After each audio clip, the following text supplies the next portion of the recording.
या देवी सर्वभूतेषु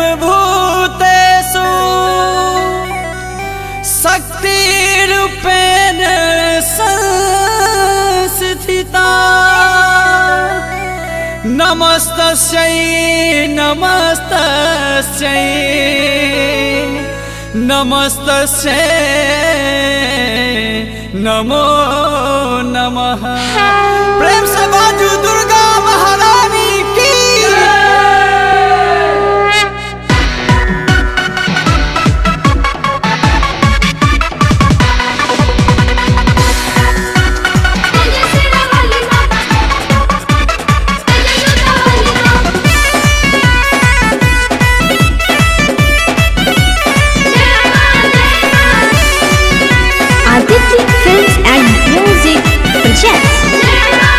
लिखल विधना के माता दोसर के हमर मिटते माँ दया जो तू नहीं करबे जीवन को ना जेते।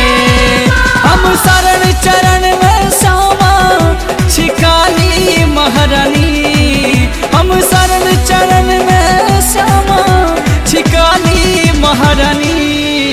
लिखल विधना के माता दोसर के हमर मिटते माँ दया जो तू नहीं करबे जीवन को ना जेते।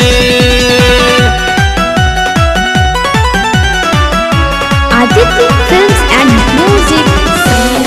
वाली माँ जोता वाली माँ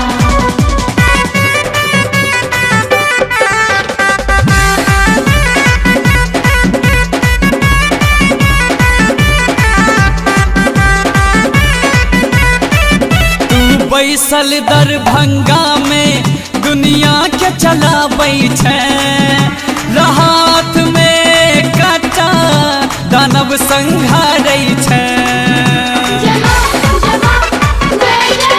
तू बैसल दरभंगा में दुनिया के चलाबै छै राहत में काटा दानव संघारै छै। माँ कृपा अपन नहीं करबे दिन रात कोना बीतते माँ दया जो तू नहीं करबे जीवन कोना जेते।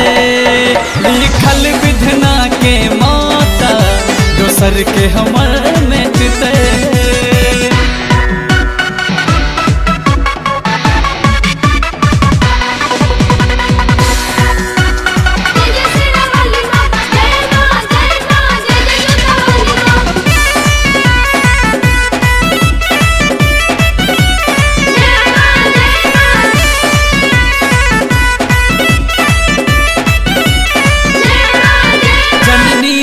जग के मैया जंजाल तोरे सबटा सब पर में तो हर दृष्टि हमरा किया झटका। जननी छी जग के मैया जंजाल तोरे सबटा सब पर में तो हर दृष्टि हमरा किया झटका। माफ करने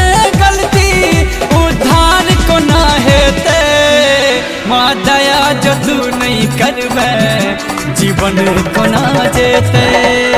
लिखल विधना के माता दोसर के हमर मिटते।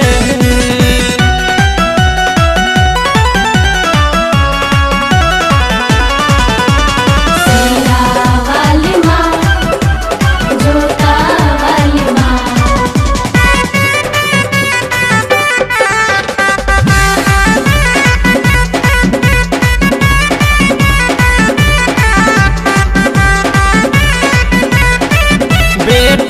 सरस के जननी दुख दर्द के बुझतो जो तू नहीं माँ देखबे ता भवसागर में डूबतो। बेटा राम कृष्ण के जननी दुख दर्द के बुझतो जो तू नहीं माँ देखबे ता भवसागर में डूबतो। माँ कृपा अपन नहीं करबे तो प्राण को ना टिकते माँ दया जो तू नहीं करबे जीवन कोना जेते। लिखल विधना के माता दोसर के हमर मिटते। Aditi Films and Music